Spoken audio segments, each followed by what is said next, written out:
పరలోకమందున్న మా తండ్రి, చరిత్రలో నుంచి కొన్ని విలువైన సంగతులు తండ్రి మీ కుమారుల ద్వారా మీరు మాట్లాడారు. అందును బట్టి మీకు స్తుతులు. మరికొన్ని సంగతులు మాకు అందించండి. చరిత్రలో సత్యమును ఎలా అందించాలో మాకు నేర్పించండి. సంఘము తండ్రి దేనికి ప్రతినిధులుగా ఉండాలో మరికొన్ని సంగతులు తండ్రి ముఖాముఖిగా మాతో మాట్లాడతారని కోరుతూ మమ్ములను మీ బిడ్డలను మీ చేతులుగా అప్పగించుకుంటూ క్రీస్తునామని ఈ ప్రార్థన సమర్పిస్తున్నాం తండ్రి.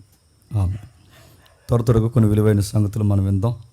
తిమోతికి రాసిన 2వ పత్రిక, అపోస్తుడైన పౌలు తిమోతికి రాసిన 2వ పత్రిక 3వ అధ్యాయం 16-17 వచనాలు ఎవరైనా చదువుతారా? తిమోతికి రాసిన 2వ పత్రిక 3వ అధ్యాయం 16-17 వచనాలు. దైవజనుడు సన్నద్ధుడై ప్రతి సత్కార్యమునకు పూర్ణముగా సిద్ధపడి దైవావేశం వలన కలిగిన ప్రతి లేఖనమును ఉపదేశించుటకును, ఖండించుటకును, తప్పుదిద్దుటకును, నీతి యందు శిక్షణ చేయుటకును ప్రయోజనకరమై ఉంది. ఆగుదాం. ఇది చాలా బలమైన స్టేట్మెంట్. ఇది అపోస్తలుడైన పౌలు గారు ఆయన వెళ్ళిపోతూ రాసిన చివరి పత్రిక. చాలా జాగ్రత్తగా వినండి. ఒక సున్నితమైన అంశం ఇది. అన్ని సంఘాలకి, దేవుడు కోరుకున్న సంఘానికి ప్రత్యేకత ఏంటన్నది ఒక్క వచనం తెలుస్తుంది. సంఘాలు చాలా ఉన్నాయి. టౌన్లో ఉన్నాయి, టౌన్ వెలుపలు ఉన్నాయి, సిటీలో ఉన్నాయి, రూరల్లో ఉన్నాయి. 70 సంఘాలు ఉన్నాయి. ఈరోజు ఆదివారం ప్రతి ఒక్కరు కూడా ఇదే వాక్యాలంటే ఈ రిఫరెన్స్ తీసే మాట్లాడతారు. ఇన్ని సంఘాలు ఉన్నప్పుడు, ఇన్ని సంఘాల మధ్య ఈ సంఘానికి ఉన్న ప్రత్యేకత ఏంటని మీరు నన్ను అడగగలిగితే ఈ రిఫరెన్స్ని బట్టి మీకు ఒక ఆన్సర్ నేను చేయగలను. సత్యము. సంఘమట సత్యానికి స్తంభమట, సంఘమట సత్యానికి ప్రతినిధిగా ఉండాలట, సంఘమట సత్యానికి ఇమేజ్గా నిలబడాలంట. ఈరోజు లేదు, సంఘాల్లో సత్యం లేదు. ఈరోజు చూడండి, ఎక్కడ లేని సాక్ష్యాలు చెప్పడం మంచిదే. ఒకప్పుడు తిరిగిపోతున్నండి మారాను, వెరీ గుడ్, మంచి సాక్ష్యం. ఒకప్పుడు తాగుబోతున్నండి మారాను, వెరీ గుడ్ సాక్ష్యం. కానీ గంటలు సాక్ష్యం చెప్పి చివరిలో ఆమెనని ఇంటికి వెళ్ళిపోతున్నారంటే దానివలన ఏమన్నా ఉపయోగం ఉందా? ఆ తిరుగుబోతు ఎందుకు మారాడు? నువ్వు తిరుగుబోతువురా అని చెప్తే మారాడు వాడు. ఆ తాగుబోతు ఎందుకు మారాడు? నువ్వు తాగుబోతువురా అని చెబితే మారాడు వాడు. వర్డ్, గాడ్స్ వర్డ్ అన్నది ఎక్స్పోజ్ చేయబడాలి. దేవుని వాక్యాన్ని వివరణాత్మకంగా మాట్లాడాలి. ఏం చెప్తే మారుతారంటే, నా సాక్ష్యం చెప్తే మీకు దేవుడు కనబడతాడు లేదో కానీ మీకు దేవుడు కనబడే కానీ నేను కనబడతాను. నా సాక్ష్యం వివరించుకుంటూ నేను పోతే మీరు దేవుడికి ఫ్యాన్స్ అవుతారు లేదో నాకు తెలియదు కానీ చెప్పండి, జేమ్స్కి ఫ్యాన్స్ అవుతారు. టెస్టిమనీ చెప్పొద్దు అంటలేదు, కానీ టెస్టిమనీ వెనకాలే వివరించాల్సిందే చెప్తున్నా. వాక్యము. సాక్ష్యాలు ఎక్కువైపోయాయి, నవ్వుకునే సాక్ష్యాలు ఎక్కువైపోయాయి. ట్రోల్స్ చేస్తున్నారు, కామెంట్స్ చేస్తున్నారు. బయట ఎవరైతే ప్యాగన్స్ ఉన్నారో వాళ్ళందరూ చిన్న కామెంట్లు పెడుతున్నారా, సుత్తిగలరా మీరు అందరూ అంటున్నారు. అన్నీ ఎలాంటివి చెప్తారా? సైన్స్ ఉండదు, లాజిక్ ఉండదు, ఒక బేస్ ఉండదు, మీరు చెబుతున్న దానికి హిస్టరీ ఉండదు. అన్నీ ఎలాంటివి చెప్పి మబ్బి పెడతారా ప్రజలు. అసలు మీ రిలీజనే ఒక కల్ట్ రిలీజన్ అని ఈరోజు కామెంట్ చేయట్లేదా? కొన్ని టెస్టిమనీలు వింటుంటే మనకైనా వస్తుంది, డౌట్ వస్తుంది. ఏమైందని అడిగితే ఆవిడెవరో ఉంది, నేను పేరు ఎత్తకూడదు, ఆ సహోదరుని కూడా బాధపెట్టడం నాకు ఇష్టం లేదు. మరి ఎందుకు చెబుతుందో, మరి ఏమనుకుందో, భయం లేదో ఏంటో, ఆ పులిపేట మీద నిలబడి ఆ గొడ్డల సాక్ష్యం ఎంతమందికి కామెడీ అయిపోయింది. ఒక ఆమె గొడ్డల సాక్ష్యం అంటుంది, ఒక ఆమె ఏమో పిల్లుల సాక్ష్యం అంటుంది, ఒక ఆమె ఏమో ఎలకల సాక్ష్యం అంటుంది, ఒకడేమో ఆవకాయ పచ్చడి అంటాడు, మరొకడేమో గోంగూర పచ్చడి అంటాడు. ఈ సాక్ష్యాలు ఏంటంటే పిచ్చి సాక్ష్యాలు చెప్తున్నారు ఈరోజు సోషల్ మీడియాలో. అది క్రిస్టియన్ ప్లాట్ఫామ్ అవడం చాలా బాధాకరం.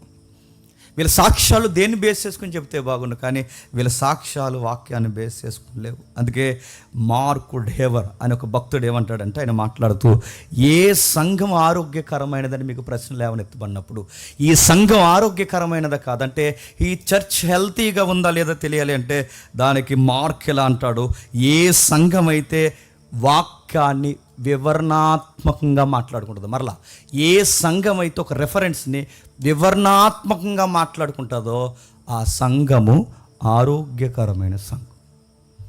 మీరు నిలబడి 70 క్వశ్చన్లు అడగండి, ఇక్కడ వివరిస్తాం. ఇక్కడ మీరు ఏ వాక్యాన్ని టచ్ చేయండి, అది హిస్టరీ కానీ జాగ్రఫీ కానీ ఏదైనా, బైబిల్లో దీని అర్థం ఏంటని అడగండి, ఈ సంఘం వివరిస్తుంది. ఇక్కడ ఏ సంఘం అయితే అర్థవంతంగా వాక్యాన్ని బోధిస్తాదో, ఏ సంఘం అయితే ప్రతి రెఫరెన్స్ని అర్థవంతంగా సామాన్యుడికి సైతం అర్థమయ్యేలా సత్యాన్ని వాడు గుండెల్లో నాటుతాదో ఆ సంఘం ఆరోగ్యకరమైన సంఘం. ఇది 70 చర్చిలు ఉన్నాయి, టౌన్లో చర్చిలు ఉన్నాయి, బయట చర్చిలు ఉన్నాయి, అన్ని చర్చిలే. కానీ వాళ్ళు చెప్తున్నాను, చర్చిలు ఉన్నాయి, వాళ్ళ దగ్గర బైబిల్ ఉన్నాయి, కానీ ఆ వాక్యాన్ని వివరించే చెప్పండి ఆ సత్తా శక్తి వాళ్ళు పొందుకోలేదు. దేవుడు వారికి ఇవ్వలేదు, ఎందుకంటే వాళ్ళ యొక్క యాటిట్యూడ్ దేవుడికి తెలుసు. సత్యమును బోధించే సంఘాన్ని గురించి లోదరన్ సీనియర్ లోదరన్ కూడా ఎలా అంటాడు, ఆయన ఏమంటాడంటే, ఎవరైనా కనబడి సార్ ట్రూత్ అంటే ఏంటి, సత్యం అంటే ఏంటని ఆడెవడైనా నడి బజార్లో అడిగితే పబ్లిక్ మాట్లాడుకోవాలట సత్యం అంటే ఏంటో. ఇక్కడ ఎవ్వరు చెప్పరు, కానీ ఈ సంతలో ఎవ్వరు మాట్లాడరు సత్యం అంటే ఏంటో. అక్కడికి పోయి అడగండి, దాని పేరు సంఘం, వాళ్ళు చెప్తారు సత్యం అంటే ఏంటని. బయటోళ్ళు మన కొరకు సాక్ష్యం చెప్పాలంట. బాధాకరమైన విషయం ఏంటి చెప్పిన, సత్యము సంఘము సత్యం చెప్పాల్సింది సంఘానికి, సంఘము సత్యము చెప్పాల్సింది సమాజానికి సత్యం చెప్పాలి. బాధాకరమైన విషయం, సమాజానికి సత్యం చెప్పాల్సిన సంఘానికే చెప్పండి మళ్ళీ సంఘానికి సత్యం చెప్పాల్సి వస్తుంది. సంఘం ఎదిగిందంటారా, ఆగిందంటారా, సంఘం ముందుకు వెళ్తుందంటున్నారా, వెనక్కి వెళ్తుందంటారా చెప్పండి. ఈరోజు చాలామందికి సత్యం అంటే తెలీదు. సత్యం అంటే ఆ రోజు పిల్లాదిగాడికి తెలీదు, ఈరోజు సత్యం అంటే చాలామందికి తెలియదు. అందుకే చూడండి, వివరణాత్మకంగా మాట్లాడే వ్యక్తులు కావాలి. వాక్యం మాట్లాడకపోతే ఏమవుద్ది సార్, సంఘంలో వాక్యం మాట్లాడకపోతే ఏమవుద్ది, పాలిటిక్స్ స్టార్ట్ అవుతాయి. సంఘంలో వాక్యం మాట్లాడకపోతే ఏమవుద్ది, క్యాస్ట్ గొడవలకు పెద్దపేట వేస్తారు. సంఘంలో వాక్యం మాట్లాడకపోతే ఏమవుద్ది, మనీ పాలిటిక్స్ పెద్దపేట వేసుకుంటాయి. సంఘంలో వాక్యం చెప్పకపోతే ఏమవుతాయి, ఆస్తుల కోసం కొట్టుకు చేస్తారు. సంఘంలో వాక్యం చెప్పకపోతే ఏమవుద్ది, ఎవడు ఫేమ్ నేమ్ వాడు కోరుకుంటాడు. ఇవన్నీ అలాగ అణిగిపోవాలంటే, కెరటాల్లో లెగిసిన ఈ గొడవలన్నీ అలా అణిగిపోవాలి అంటే దానికి సూత్రం ఒకటే, సత్యము చెప్పాలి. సత్యాన్ని బోధించే వినేవాళ్ళు లేరు, సత్యం చెబితే ఆకర్షించే వాళ్ళు లేరు, సత్యాన్ని కొరడాగా ఉపయోగించే బాధకులు లేరు. ఈరోజు ఏం కావాలంటే ఎంటర్టైన్మెంట్ కావాలి, అట్మాస్ఫియర్ బాగుండాలి, సెంట్రల్ ఏసీలు ఉండాలి, చూడ్డానికి ఆహ్లాదకరమైన వాతావరణం ఉండాలి. అలానే వస్తున్నారు చర్చికి ఎలా వస్తున్నారంటే కళ్యాణ మండపానికి వచ్చిన ఫీలింగ్ ఉండాలి. ఈరోజు సినిమా థియేటర్లో కూర్చున్నప్పుడు లాస్ట్లో ఈ మధ్య ఆ సాంగ్ ఏదన్నారు కదా ఆయన పవన్ కళ్యాణ్ గారు, ఆ లాస్ట్లో ఎలాగైతే లేచి నిలబడతారంటగా, అప్పుడు మనం కూడా చూసాం, భక్తులేం కాదు కానీ. ఆ థియేటర్కి వెళ్ళినప్పుడు ఆ లాస్ట్లో జనగణమన పాడినప్పుడు ఎలా అయితే లేచి నిలబడతారో, చర్చిలో కూడా లాస్ట్ సాంగ్ ఒకటి ఉంటుంది, కానుకలకు సంబంధించిందో లేకపోతే లాస్ట్ అవర్ సంబంధించింది ఒకటి ఉంటుంది. ఆ లాస్ట్ నిలబడి ఆమెన్ అనేసి వెళ్ళిపోతున్నాం. ఆ ట్రూత్ ఏది, నేర్పించేవాళ్ళేరి, ఒక వాక్యాన్ని వివరించేవాళ్ళేరి. అందుకే అవి లేవు కనుక ఈరోజు సంఘంలో వర్గపోర్లు ఉన్నాయి, అవి లేవు కనుక ఈరోజు సంఘంలో భయంకరమైన క్యాస్ట్ ఫీలింగ్స్ ఉన్నాయి, అవి లేవు కనుక ఈరోజు మనీ పాలిటిక్స్ నడుస్తున్నాయి. సంఘం బాగుండాలన్నా, సంఘంలో ఉన్న ప్రతి వ్యక్తి బాగుపడాలన్నా వివరణాత్మకంగా వాక్యం మాట్లాడే స్పీకర్స్ కావాలి. చాలా రేరుగా ఉన్నారు ఈ సొసైటీలో. అందుకే దేవుడు తన గూర్చి మాట్లాడుకుంటూ తన వాక్యానికి పెద్ద పెట్టేస్తూ ఎబ్రీ పత్రికలు ఏమంటున్నాడు ఒకసారి చూడండి. మొదటి అధ్యాయం, ఎబ్రీలకు రాసిన పత్రిక మొదటి అధ్యాయం 2వ వచనం. ఎబ్రీలకు రాసిన పత్రిక మొదటి అధ్యాయం 2వ వచనం. ఈ దినముల అంతమందు కుమారుని ద్వారా మనతో మాట్లాడెను, ఆ కుమారుని సమస్తమునకును వారసునుగా నియమించను. జరుగుతున్న విషయాన్ని చూడండి. ఈ దినముల ఎంతమంది, పూర్వకాలంలో నానా విధములుగా నానా సమయాల్లో నానా రకాలుగా మాట్లాడిన దేవుడు ఈ దినముల ఎంతమంది ఎలా మాట్లాడుతున్నాడట, కుమారుని ద్వారా.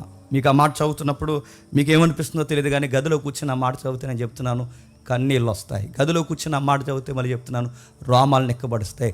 ఆ మాట ఇలా చదవండి ఈసారి నేను చెప్పినట్టు. ఆ మాట ఏంటో తెలుసా? కుమారుని ద్వారా దినముల అంతమంది మాట్లాడిన దేవుడు ఆ మాటలను రికార్డ్ చేసి నా చేతుల్లో పెట్టి నిన్ను నన్ను అన్నాడట, రే జేమ్స్ ఆ మాటలు నువ్వు మాట్లాడరా అన్నాడట. తన కుమారుడు మాట్లాడిన మాటలను దేవుడు రికార్డ్ చేసి నా చేతుల్లో పెట్టి అవి నువ్వు మాట్లాడరా నీకు నాకు నా చేతులకు ఇచ్చాడంటే నిన్ను నన్ను దేవుడు ఎంత నమ్మాడు చెప్పండి. నిన్ను నన్ను ఎంత నమ్మితే ఆ మాటలను నా చేతుల్లో పెట్టి నువ్వు మాట్లాడరంటే నేను ఇది మాట్లాడకుండా ఈ పులిపేట మీద నిలబడి నేను ఏ సోది మాట్లాడాలి? నన్ను ఈ పులిపేట మీదకి పిలిచింది దేనికి? ఒక స్పీకర్గా నిలబెట్టింది దేనికి? నేను సోది మాట్లాడుతానని కాదు, నా ఫ్యామిలీ మ్యాటర్స్ చెప్తానని కాదు, నా యొక్క వ్యక్తిగత విషయాలు మీతో పంచుకుని నేనేదో ఆ ఈవెంట్లో హీరోలో వ్యవహరించని చెప్పుకోవడానికి నా సెల్ఫ్కి పేట వేయడానికి నన్ను పిలవలేదు.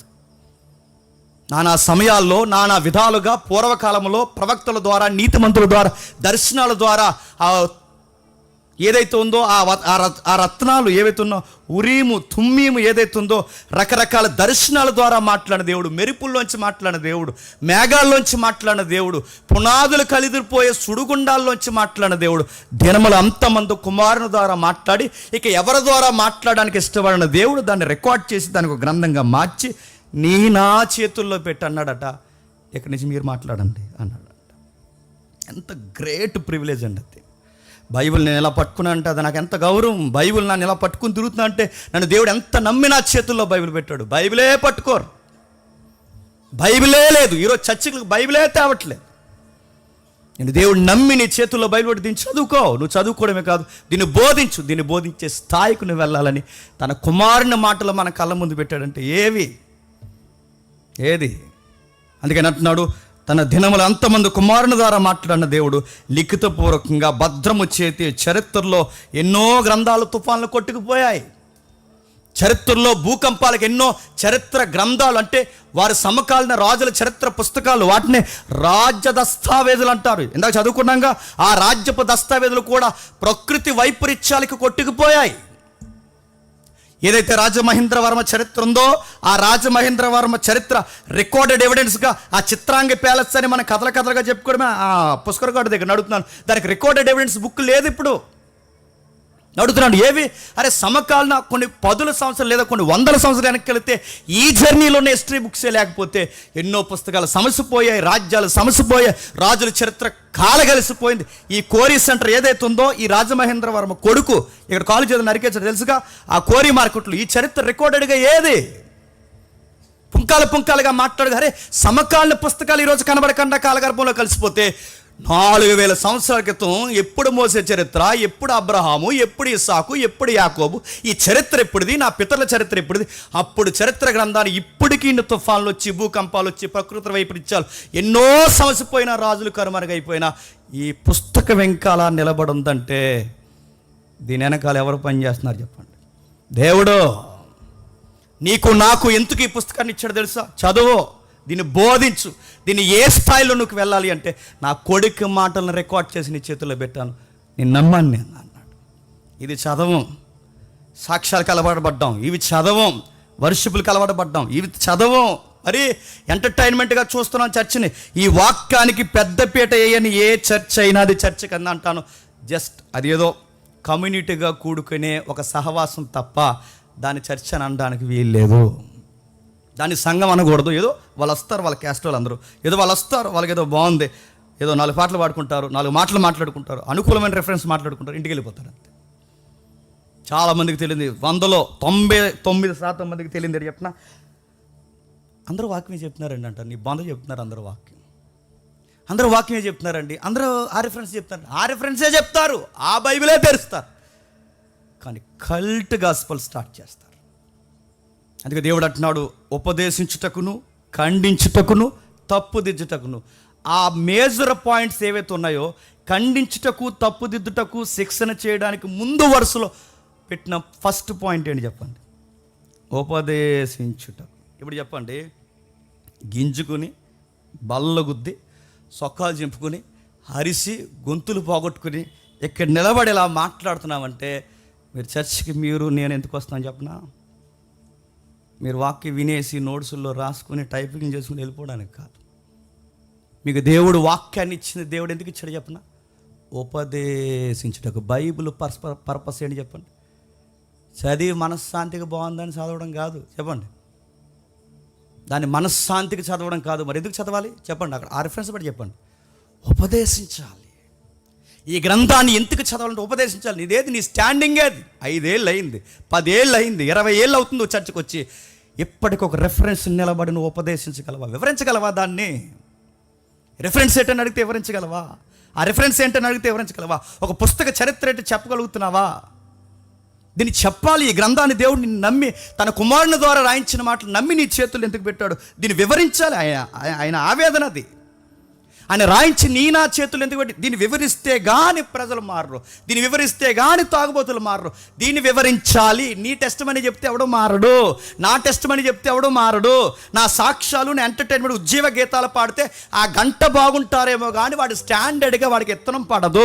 ఒకరిని మార్చాలి అంటే వాడు సుదీర్ఘంగా దేవుని కోసం నిలబడాలి అంటే దానికి సూత్రం ఒక్కటే, వాక్యము వివరించాలి, దాన్ని ఉపదేశించాలి, దాన్ని ఖచ్చితంగా దాన్ని ప్రజలకు అర్థమయ్యే రీతిలోకి తీసుకురా. అందుకే బైబిల్ ఎక్కడ మీరు ఈ ప్యాటర్న్ నేను చెప్తున్నా వ్యూలో మీరు చదవండి, దానికే మొదటి ప్లేస్ ఇచ్చారు.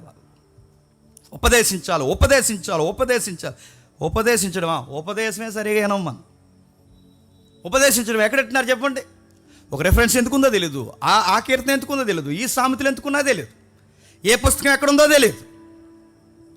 ప్రతి ఒక్కరు అంటారు మేము బైబిల్ చదువుతున్నాం, మేము బైబిల్ చదువుతున్నావులే, ఎందుకు చదువుతున్నావో తెలుసా? చాలామంది బైబిల్ ఎందుకు చదువుతారు చెప్పనా? మనశ్శాంతి చదువుతారు. చాలామంది బైబిల్ ఎందుకు చదువుతారు చెప్పనా? చదివితే మంచి జరుగుతుందని చదువుతారు. చాలామంది బైబిల్ ఎందుకు చదువుతారు చెప్పనా? ఈరోజు చదవకపోతే దారిలో ఏమైపోతుందని చదువుతారు. చాలామంది బైబిల్ ఎందుకు చదువుతారు చెప్పనా? చెప్పండి, ట్రెడిషనల్గా అలవాటు పడిపోయి చదువుతారు. కానీ బైబిల్ ఎందుకు చదవాలి చెప్పనా? ఉపదేశించుటకు చదవాలి. గుర్తుపెట్టుకో, నువ్వు నేర్చుకోవాలి, చెప్పండి, ఇతరులకు నేర్పించాలి. నీకు అంత శ్రద్ధ ఉంటే ఏం చేస్తావు చెప్పనా?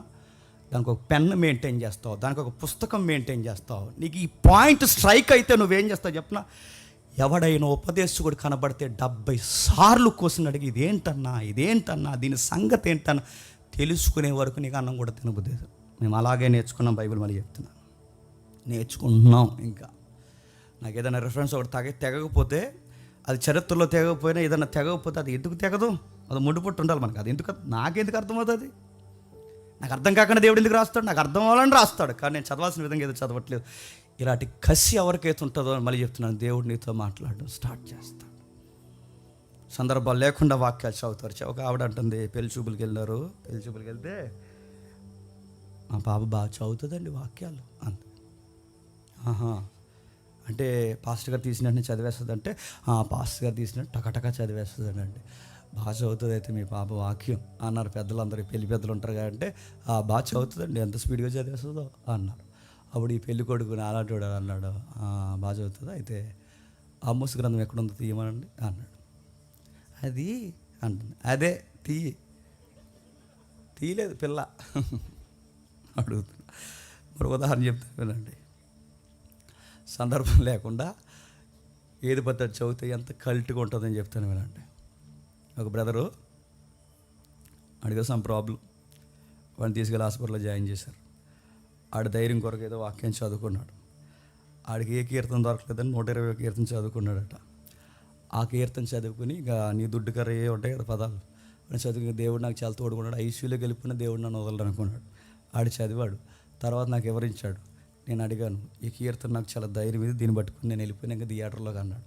తర్వాత నేను అన్నాను, ఆ కీర్తన ఏంటో తెలుసా అని అడిగాను. ఏంటది? అది యాత్ర కీర్తన. యాత్ర కీర్తన అంటే త్వరగా పొమ్మని. ఇడా దాదా అదే ఇది చెప్తున్నాను. సందర్భం ఉంటుంది ప్రతిదానికి. నువ్వు ఏది పడితే తగిలించేసుకుని ఏది పడితే దాన్ని అప్లై చేసుకుంటే అడుగుతున్నాడు. ఇందుకే దేవుడు అన్నాడంటే ఉపదేశించుటకు, నేర్చుకుంటకు, తప్పుదిద్దుటకు, ఖండించుటకు బైబుల్ని ఈ పర్పస్లోనే ఇచ్చాడు. దీన్ని ఇలానే వాడాలి. జ్యోతిష్యానికి వాడినట్టు వాడకూడదు, పేక ముక్కలకు వాడినట్టు వాడకూడదు. ఇదిగో నీవేదో లాటరీ ఆడుతున్నావే దాన్ని అలా వాడకూడదు. దేవుడు అలా ఇవ్వలేదు. అలాంటి పద్ధతులను ఉపయోగించావో ఆయన ఖచ్చితంగా కొడతాడు. దానికి ఒక ఉద్దేశం ఉంది, ఆ ఉద్దేశ ప్రకారమే వాడాలి. అందుకే ఆది సంఘము కూడా దేనికి పెద్దపేట వేసింది ఒకసారి చూడండి. అపోస్తుల కార్యములు 1వ అధ్యాయం 8వ వచనం, అపోస్తుల కార్యములు 1:8 అయినను పరిశుద్ధాత్మ మీ మీదకి వచ్చినప్పుడు మీరు శక్తి నొందెదరు గనక మీరు యెరూషలేములోను యోదయ సమరయ దేశముల యందంతటను భూ దిగంతాల వరకు నాకు సాక్షులయ్యుందురు. ఇప్పుడు బాగా విన్నారు, నాకు సాక్ష్యం చెప్పాలి. పేతురు, కేఫా, ఇంకెవరైతే ఉన్నారు, జాన్, మీరందరూ ఏం చేయాలి తెలుసా? నాకు సాక్ష్యం చెప్పాలి. జేమ్స్, మీరందరూ నాకు సాక్ష్యం చెప్పాలి. ఈ పేతురు, యాకోబు, యోహాన్లు ఎవరైతే ఉన్నారో ఈ 12 మంది శిష్యులందరినీ నాకు సాక్ష్యం చెప్పాలని అడుగుతున్నాను. ఏ సాక్ష్యం చెప్పారు చెప్పండి. నేను యేసుక్రీస్తులోకి రాకముందు పేతురు గారు ఇలా చెప్పాడు ఆ సాక్ష్యం. నేను యేసుక్రీస్తులోకి రాకముందు నా గడ్డం గుబురుగా ఉండేది, నేను నిలువు టంగిలు వేసుకుని తిరిగేవాడిని.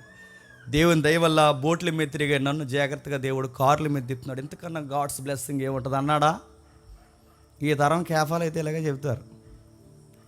దేవుళ్ళలోకి రాకముందు మేము ఎలా ఎండలో తిరిగేవాళ్ళం, దేవుళ్ళలోకి వచ్చిన తర్వాత తిరిగేలా మేము సుఖభోగాలతో ఫ్లైట్లో తిరుగుతున్నాము. ఇదిగో ఫ్లైట్లో దిగుతున్నాను, మళ్ళీ ఫ్లైట్లోకి సెల్ఫీ. మనం కూలిపోయిన ఫ్లైట్ ఎక్కించాలండి వీళ్ళందరినీ. ఆ ఫ్లైట్లో సెల్ఫీ, ఫ్లైట్ ఎక్కుతున్నప్పుడు సెల్ఫీలు, ఫ్లైట్ దిగుతున్నప్పుడు సెల్ఫీలు, ఫ్లైట్ నుంచి మళ్ళీ వాష్రూమ్కి వెళ్తున్నప్పుడు సెల్ఫీ, అక్కడ ఎయిర్పోర్ట్లో సెల్ఫీ. అంటే వాళ్ళు ఎందుకు చూపిస్తారంటే ఈ ప్రాస్పరిటీ అనే ఈ హై ఫిగర్స్ ఎవరైతే ఈ పాస్ కలిసిని ఏం చేస్తారంటే ఈ పాస్ కలిసిని తీసుకొచ్చి దేవుడు మమ్మల్ని ఎంత బ్లెస్ చేసాడు. ఇదిగో 5 స్టార్ రెస్టారెంట్లో కూర్చొని మేము టిఫిన్ చేస్తున్నామంటే దేవుడు మమ్మల్ని చెప్పండి ఇంత బ్లెస్. ఇది విట్నెస్ కాదు నన్ను అడిగితే, ఇది సాక్ష్యం కాదని అడిగితే దీన్ని ఎవడన్నారు సాక్ష్యం అని? మీరు దేవుడి పేరు మీద ఆ డబ్బుని మీరు లగ్జరీకి ఉపయోగిస్తున్నారు. ఫ్లైట్లో తిరిగేది దేవుని డబ్బు, మీ రెస్టారెంట్లో మీరు తిని బలుస్తున్నది దేవుని డబ్బు. నీ రెక్కల కష్టాన్ని ఉపయోగించుకో, నీకు జీతబత్యాలు దేవుడైతే ఇచ్చాడు అది ఉపయోగించుకో. కానీ పేదల సొమ్మును నువ్వు ఎక్కడ ఉపయోగిస్తున్నావు? దానికి పేరుకి నువ్వు సాక్ష్యం అని పెడుతున్నావు. అది సాక్ష్యమా? అబద్ధ సాక్ష్యం. అది కల్ట్ విట్నెస్. అది దేవుని తరపున సాక్ష్యం అంటారు. పేతురు గారిని అన్నాడు, నువ్వు నాకు సాక్ష్యం అంటాడు. ఇప్పుడు చెప్పాడు స్టేట్మెంట్, మీరు నాకు సాక్షిగా ఉండాలని చెప్పాడు. సాక్ష్యం స్టార్ట్ చేశాడు. ఎక్కడ స్టార్ట్ చేశాడు ఒకసారి చూడండి. ఈ రెఫరెన్స్కి నెరవేర్పు కనబడుతుంది చూడండి ఒకసారి. 2వ అధ్యాయం 14 మొదటి అధ్యాయం 8 నెరవేర్పు 2వ అధ్యాయం 14 అయితే పేతురు బిగ్గరగా వారితో ఇట్లా, నేను యెరూషలేములో కాపురమున్న సమస్త జనులారా ఇది మీకు తెలియనుగాక. ఇప్పుడు చెప్పండి, పేతురు గారు సాక్ష్యం ఎలా చెప్తున్నాడు చెప్పండి. నేను రాకముందు చేపలు పట్టుకునేవాడిని, నేను రాకముందు బోట్లో తిరిగాను, నేను రాకముందు ఇదిగో నా గుబురి గడ్డం, నేను రాకముందు మాకు సరి అయిన పూట అన్నం కూడా ఉండేది. ఈ సాక్ష్యాలు చెప్పలేదు. పేతురు గారు సాక్ష్యం ఏం చెప్తున్నాడు తెలుసా? 16వ కీర్తన, 110వ కీర్తన, పాత నిబంధన పుస్తకాలు ఇవన్నీ ఎత్తి వాక్యము ఉపదేశిస్తున్నాడు. అది విట్నెస్ అంటే. సాక్ష్యం అంటే ఏంటో తెలుసా? నీ సాక్ష్యాలు చెప్పడం కాదు. సాక్ష్యం అంటే నీ నా మాటలు చెప్పడం కాదు. పేతురు ఏం చేస్తున్నారు చెప్పండి? భూదిగంతాల వరకు మీరు నాకు సాక్షులుగా ఉంటారంటే ఎవరికి సాక్షులుగా? ఆయనకి సాక్షులు. ఆయనకి మనం సాక్షులం అయితే ఆయన గురించి చెప్పాలా, నా గురించి చెప్పుకోవాలా? నేను ఆయనకి సాక్షిని అయినప్పుడు ఆయన గురించి చెప్పుకోవాలి. నేను ఆయన సాక్షిని అని చెప్పి నా సాక్షిని చెప్పుకుంటే నేను నాకు సాక్షిని అవుతాను తప్ప నేను ఆయనకి ఎలా సాక్షిని అవుతాను?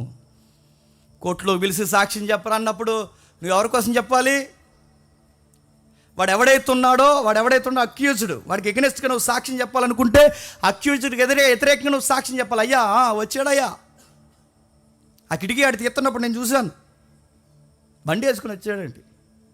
ఆ ఎదవతో పాటు ఇంకో నల్ల ఎదవ ఎవడో ఉన్నాడు, ఆడు కూడా వచ్చాడండి. 2:30 అవుద్దండి నైటు. ఇది కదా సాక్ష్యం. నేను కోర్టులోకి ప్రవేశపెట్టిన తర్వాత కోర్టులో నిలబడి నువ్వు సాక్ష్యం చెప్పాలి. అలా సాక్ష్యం చెప్పకుండా నేనండి ఉదయానికి 2 సార్లు టిఫిన్ చేస్తానండి, మధ్యాహ్నం కూడా అటు ఇటుగా మళ్ళీ 12:30 కల్లా భోజనం చేస్తానండి, సాయంత్రానికి మళ్ళీ నేను అటు ఇటు తిరిగి కొంచెం స్నాక్స్ అవి తిని మళ్ళీ సాయంత్రం భోజనం చేస్తానండి, సాయంత్రం కూడా మళ్ళీ స్నానం చేస్తానండి, బయటికి వెళ్ళి అలా వచ్చాను. ఇవన్నీ చెబుతూ కూర్చున్నాక జడ్జి గారు నన్ను ఏమంటారు చెప్పండి? ఎవడరా నువ్వు? నేను సాక్ష్యం చెప్పండి, నీకోసం కూడా చెప్పమంటారా? నీ స్నానం చేస్తే చేయకపోతే ఏంటి? నువ్వు టిఫిన్ 2 సార్లు చేయడమే అన్ఫిట్ కడవు. నువ్వు 2 సార్లు టిఫిన్ ఏంటి నీకు? ఇవన్నీ నువ్వు కోర్టులో చెప్పు. విలువైన సమయాన్ని కోర్టుకి చెప్పాల్సిన విలువైన సమయాన్ని నువ్వేంట్రా చెప్పేదంటే దాని సాక్ష్యం అంటారు. కొట్టి పడేసి బయటకు వచ్చి ఇంకొకసారి విలువైన సమయాన్ని వేసాడు, 6 రోజులు జైలు వేస్తానేమనుకున్నావు అంటారు. జడ్జి పవర్ ఉంటుందిగా, విల్ పవర్ ఉంటుందిగా జడ్జి గారికి. కోర్టులో ఫోన్ మోగిందంటే తీసుకెళ్ళి 1 డే కూర్చోబెట్టే పవర్ ఉంటుంది వాళ్ళకి. అది డిఎస్పీ అయినా ఎవరైనా అలాంటి గొప్ప సాక్ష్యం బాగా వినండి. ఒక సాక్ష్యం చెప్తున్నప్పుడు సాక్ష్యం అంటేనే మనకు అర్థమవుతుంది. మన కోసం చెప్పుకునేది సాక్ష్యం కాదు, చెప్పండి. ఇతరుల కోసం చెప్పేది సాక్ష్యం. ఇప్పుడు క్రైస్తవ వెలుగులో నా కోసం నేను చెప్పుకునేది సాక్ష్యం కాదు, చెప్పండి. నా ప్రభువు కోసం చెప్పేదే సాక్ష్యం. సాక్ష్యాల పేరు మీద ఏం చెప్తున్నారు? ప్రభువుని మరుగు చేస్తున్నారు, చెప్పండి. మీ గురించి ఎక్కువ చెప్పుకుంటున్నారు. పేతురు గారు మొదలెడుతున్నారు. ఆయన చెప్తున్నాడు, ఇదిగో సహోదరులారా, ప్రజలారా అని మొదలుపెట్టిన పేతురు గారు, పామరుడైన పేతురు గారు ధర్మశాస్త్రంలో మూలాలెత్తి మాట్లాడుతున్నాడు. ఎక్కడ యోవేలు చరిత్ర, ఎక్కడ 16వ కీర్తన, ఎక్కడ 117వ కీర్తన, ఈ కీర్తనని ఎత్తి మాట్లాడి ఒక సుదీర్ఘమైన ప్రసంగం చేస్తే, ఆ సుదీర్ఘమైన ప్రసంగంలో దావీదును కోట్ చేశాడు, అబ్రహామును కోట్ చేశాడు, మోసేను కోట్ చేశాడు, భక్తులను కోట్ చేశాడు, వీళ్ళందరిని కోట్ చేసి ఒక సుదీర్ఘమైన ప్రసంగం చేస్తే, ఆ వాక్యాన్ని వివరించినందుకు మారిన వారి సంఖ్య, చెప్పండి. పేతురు గారు గుచ్చి పేతురు గారు చెప్పుకుంటే 3000 మంది మారతారా? పేతురు గారి ప్రసంగానికి 3000 మంది మారారంటే అక్కడ సీక్రెట్ ఏంటి, చెప్పండి. లేఖనాలు వివరించారు. చర్చ్ ఎప్పుడు డెవలప్ అవుతుందో చెప్పిన, రెఫరెన్స్ వివరించాలి, లేఖనాలు వివరించాలి.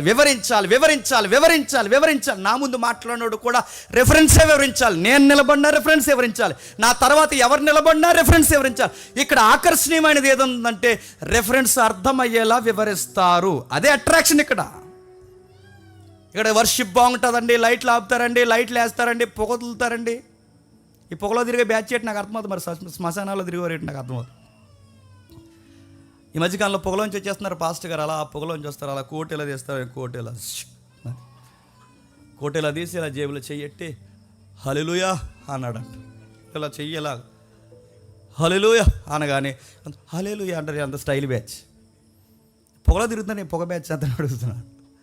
మీకు ట్రూత్ అంటే తెలియదు. ఆ వర్షిప్ చేస్తున్న బ్యాచ్ కాడికి మార్క్స్ సువార్త ఎన్నో పుస్తకం అడిగితే తెలియదు వాడికి, యోహాను సువార్త ఎన్నో పుస్తకం అంటే తెలియదు వాడికి.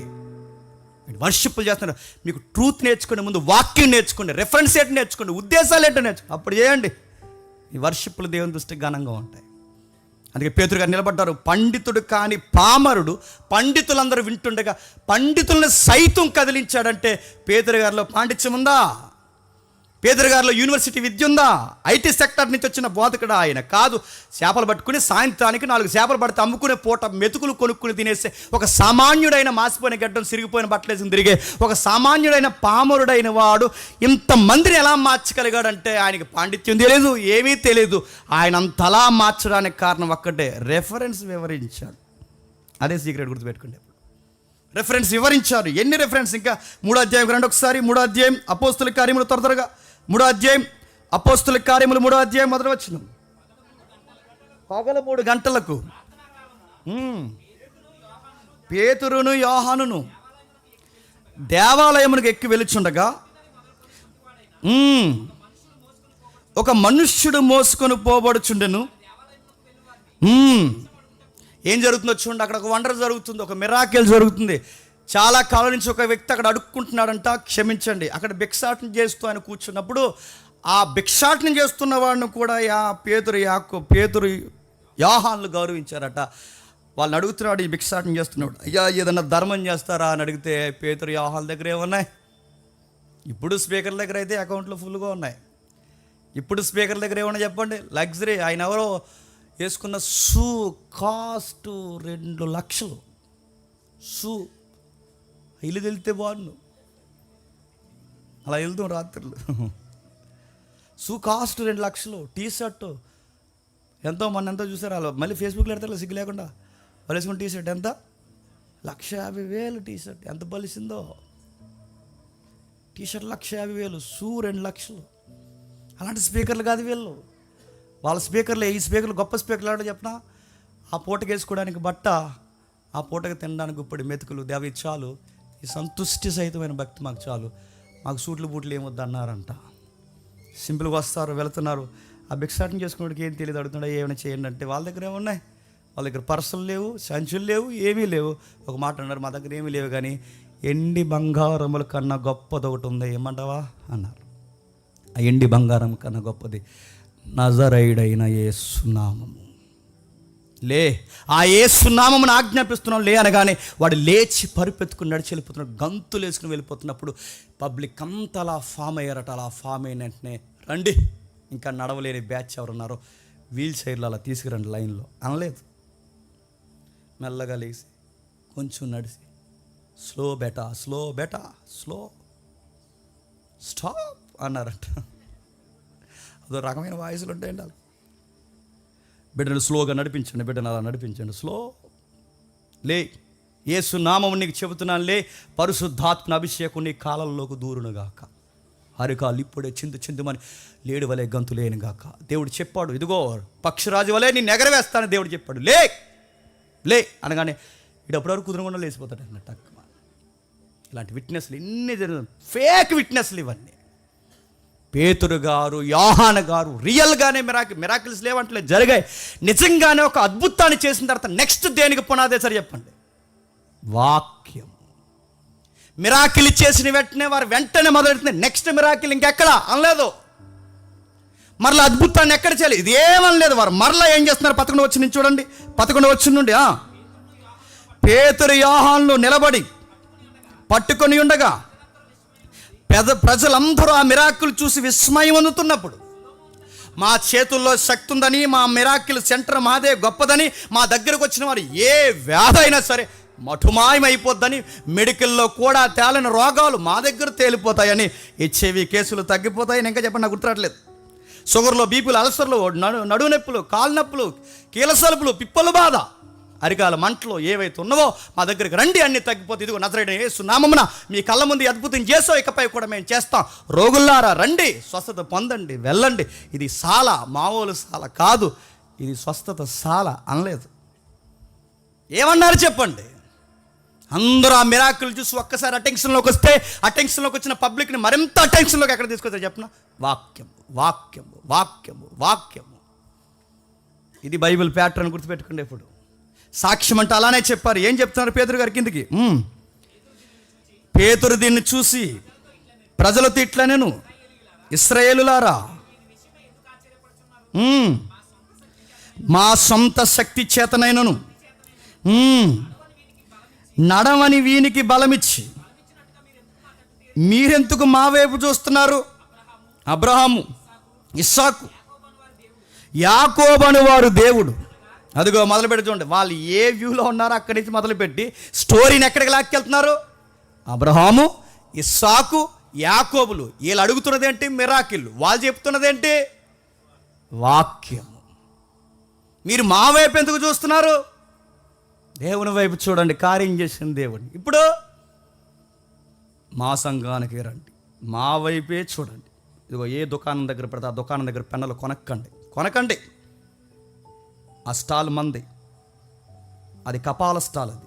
అది పేరు మార్చుకోండి, ఇంక నన్ను అడగండి. అది కపాలం మందే. ఆ స్టాల్లోనే కొనండి, ఈ స్టాల్లోనే కొనండి. ఇదిగో కచ్చిపులు, ప్రార్థన కచ్చిపులు పట్టుకుని వెళ్ళండి, మంచిది జరుగుద్ది. ఆవిడెవరో 5 సంవత్సరాల నుంచి ఉతకలేదు గోల ఇంట్లో. 5 సంవత్సరాలు ఏంటంటే ఉతుకుతలేదు, అన్నీ ఇలా మీదేసుకుని పడుకుంటుందంటే ఇలా చచ్చిపోతున్నాడు. వాళ్ళ అబ్బాయి ఫోన్ చేసి, మా అన్నయ్య మా అమ్మ కచ్చి ఉతుకుతలేదు అన్నయ్య అని. కచ్చిపులు ఉతకరు అని అడుగుతున్నాను. ఈ ప్రార్థన కచ్చిపులు, ప్రార్థన పెన్నులు, ఇవి అభిషేక పెన్ను. మీకు ఏ పెన్ను ఎలా రాస్తుందో తెలియదు, కానీ మన కపాలంలో కొన్న పెన్ను మాత్రం చకచకా రాస్తుంది.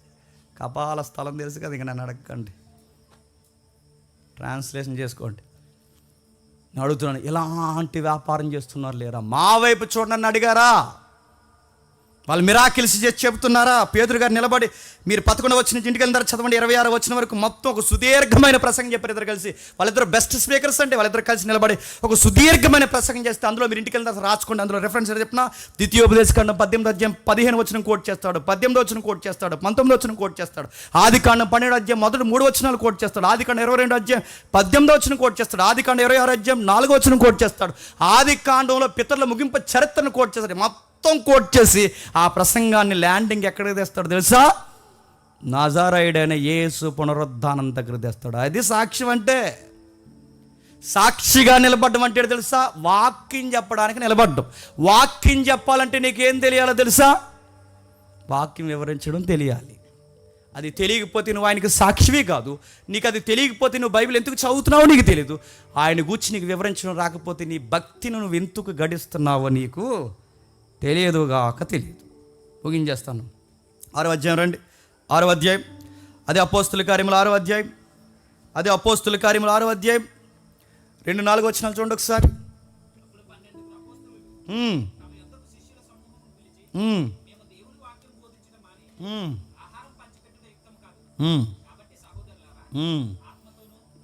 ఏటి యుక్తం కదట? వాక్యము బోధించటం మాని భోజనాలు పెట్టడం యుక్తము కాదు. భోజనాలు జరిగే టైంలో ఏమాపేస్తారు చెప్పండి? ఆపండి పాస్టర్ గారు, 12:30 అయిపోయింది, షుగర్ బీపీలు ఉన్న వాళ్ళు ఉన్నారు, ముందు భోజనాలు పెట్టండి, వాక్యం ఏమైనా ఉంటే తర్వాత చూసుకున్నారు. సిగ్గు లేకుండా అడిగే వాళ్ళు ఉన్నారండి. వీళ్ళు మైకే ఇచ్చేదే మనకు 12కి ఇస్తారు. మైకా వాళ్ళు ఇచ్చేదే 12కి 1 గంటకి ఇస్తారు. మనకి ఇచ్చి మళ్ళీ వెంటనే ముగించేయమంటారు. మరి ఇప్పటివరకు ఏం సాగదీస్తారంటే గ్రీటింగ్ ఉండదండి. అందరూ ప్రసంగికులు ఎక్కడ మైక్ కట్టుకుంటే అందరూ మైక్ టైసన్లే వదలడు. నా ముందు ఒక ఆయనకి ఇచ్చారు, సిఐ ప్రెసిడెంట్ సర్కిల్ ఇన్స్పెక్టర్ గారు, ఎవరైనా అడగండి ఎక్కడ పని చేస్తున్నాను అడగండి. నా ముందు ఆయనకి ఇచ్చారు. అప్పుడు శ్రీకాంత్ నేను వెళ్ళాం అనుకుంటా, వెళ్ళాం వాక్యం చెబుతున్నా. నెక్స్ట్ నేను చెప్పాలి, నాకు మైక్ నైట్ 8 గంటలకు ఇచ్చాడు తెలుసా. ఆయన గ్రీటింగ్ చెప్పమని ఇస్తే పెద్ద మనిషికి గ్రీటింగ్స్ చెప్పమని ఇస్తే నైట్ 12:30కి ఇచ్చాడు నాకు మైకు. ఇది గ్రీటింగ్ కాదు, ఇది కోటింగ్. ఇన్ని గంటలు చెబుతావా? నీకు 10 గంటలకు మైక్ ఇస్తే ఆగడే. పబ్లిక్ సపోర్ట్లు కూడా ఎత్తున్నారు మధ్యలో. పబ్లిక్ సపోర్ట్లు కొడుతున్నారంటే ఏంటి? ఆపేమని ఆయన కొడుతున్నాడు అనుకుంటున్నాడు. గ్రీటింగ్స్ చెప్పడం రాదు, టెక్స్ట్ మనీ చెప్పడం రాదు, నడుతున్నాను. సాక్ష్యానికి వాక్యానికి తేడా తెలియదు. మరి ఎందుకు అంటే అడుగుతున్నానండి, చాలా నేరో మైండ్తో ఉన్న బిలీవర్స్ ఈరోజు క్రిస్టియానిటీలో ఎక్కువైపోయారు. ఇదంతా ట్రెడిషనల్ వ్యక్తిని వీళ్ళు ఏమనుకుంటున్నారంటే, మేము దేవుడి కోసం చాలా బాగా బతికేస్తున్నాను, జెరాక్స్ కాపీలా కనబడతారండి ఈ వాక్యం తలగొలిస్తే. అందుకే 2 నిమిషాలు ఎవడైనా మాట్లాడుతుంటే ఆడ స్టఫ్ ఏంటో అర్థమైపోద్దండి. ఎవరైనాతో మాట్లాడుతుంటే వాళ్ళ భక్తిలో ఉన్న స్టఫ్ ఏంటో మనకు అర్థం. 2 నిమిషాలు వాళ్ళతో మాట్లాడితే చాలా తెలిసిపోద్ది, నవ్వు వస్తుంది వాళ్ళ మాటలకి. ఎవరు తన స్పీకర్ మాట్లాడుతుంటే అతను ప్రేయర్ చేసే విధానం తెలిసిపోద్ది, ఆయన వాక్యాన్ని ఏ విధంగా అర్థం చేసుకున్నాడో. అందుకే మీకు చెప్తున్నాను, మనలో ఎవరు అలా ఉండడానికి వీల్లేదు. మన వాక్యాన్ని వివరించాలి, నేర్చుకోవాలి. 6వ అధ్యాయంలో పెద్దలు అంటున్నారు, మేము భోజనాలు పెట్టడం దగ్గర ప్రధాన పాత్ర కాదు, మాకు దేవుడు అప్పగించిన గొప్ప పాత్ర ఏంటంటే వాక్యం బోధించాలి. ఈరోజు చూడండి, భోజనాలు ఎట్టుకుంటారు, భోజనాలు ఎట్టుకుని ఆ భోజనాల దగ్గర నిలబడతారు. ఈ పెద్దలు ఎవరు ఎల్డర్స్ ఉంటారు కదండి, ఈ ఎల్డర్స్ అందరూ కలిసి ఏం చేస్తారంటే, ఇప్పుడు నేనే చర్చ్ ఎల్డర్కే ఎల్డర్ని నేను ఎల్లింగిల్ చేయడానికి అక్కడ వస్తాను, ఎలా తిరుగుతాను, తిరిగి ఆ బకెట్ పక్కనెట్ అన్నా, బకెట్ అదే పెరుగు బకెట్ పక్కనెట్ ఉన్నాయి కదా, కోడికి లోపల ఉంటారు. కోడికి చెప్పండి, మా ఆశ స్లాంగ్ ఉంది చెప్పండి, సాల్తీలు ఫ్రై పక్కనట్టు మన బ్యాచ్ వస్తారు అన్నారు. పెద్దలందరూ భోజనాలు ఇదే అడవడండి. వాళ్ళకి పెరుగు బకెట్లు దాగేస్తారు, కూర బకెట్లు దాచేస్తారు, సాంబార్ కూడా ఏం చేస్తారు అంత అట్లా సాయంత్రం మీద వేసుకుని తొలుతారా? వాక్యం దగ్గర ఉండదు, వాక్యాలు వినరు. అందుకే పేతురు, యోహాను, యాకోబులు, అపోస్తలులు అందరూ అన్నారు, ప్రథమ స్థానము వాక్యం. భోజనాలు జరుగుతాయి కానీ వాక్యం ప్రథమ స్థానం. మీరు ఎక్కడ బైబిల్ మీరు చూడండి, వాక్యం. త్వరగా ముగించేద్దాం. మరలా అపోస్తుల కార్యం 1వ అధ్యాయం, అపోస్తుల కార్యం 1వ అధ్యాయం 8వ వచనం ఒకసారి తీయండి, త్వరగా ముగిద్దాం. అపోస్తుల కార్యం 1వ అధ్యాయం 8వ వచనం.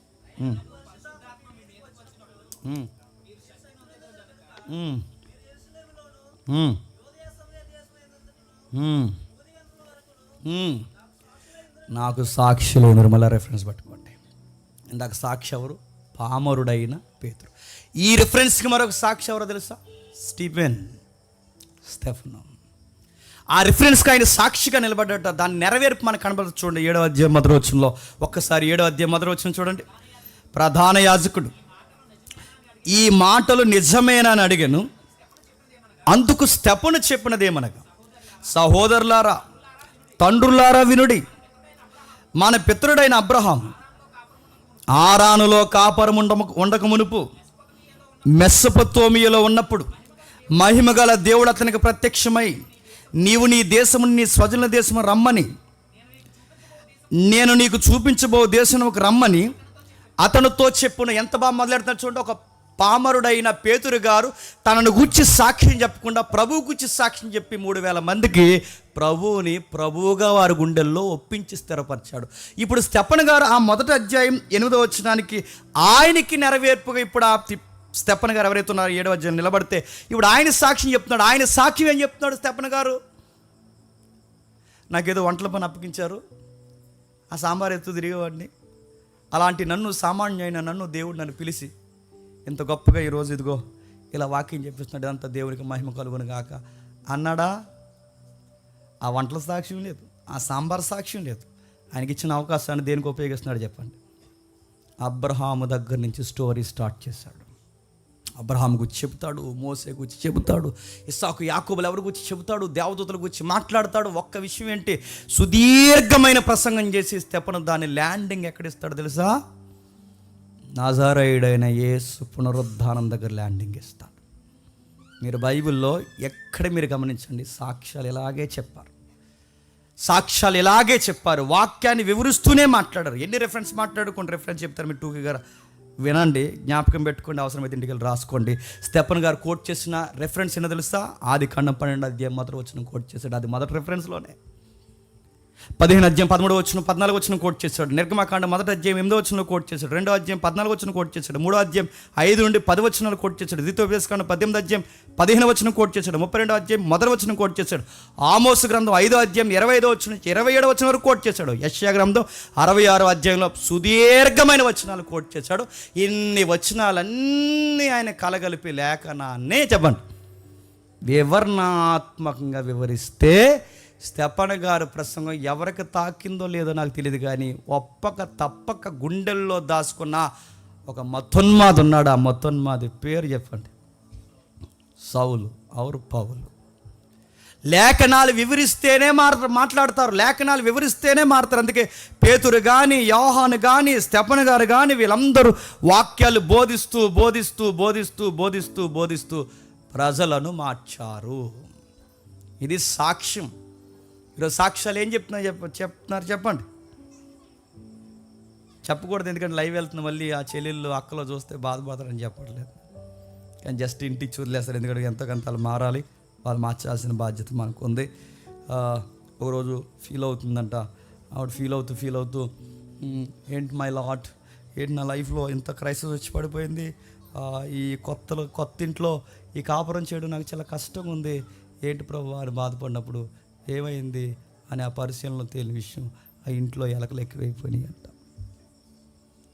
ఈ ఎలకలతో నేను ఉండలేకపోతున్నాను, ఏంటి ప్రభు అని బాధపడినప్పుడు ఆ చెల్లికి దేవుడు చెప్పాడట, ప్రేయర్లో ఆన్సర్ చేశాడట, కంగారు పడకు నా కుమారి, రేపు ఉదయాన్నే మీ ఇంటికి 3 పిల్లులు పంపుతానన్నాడంట.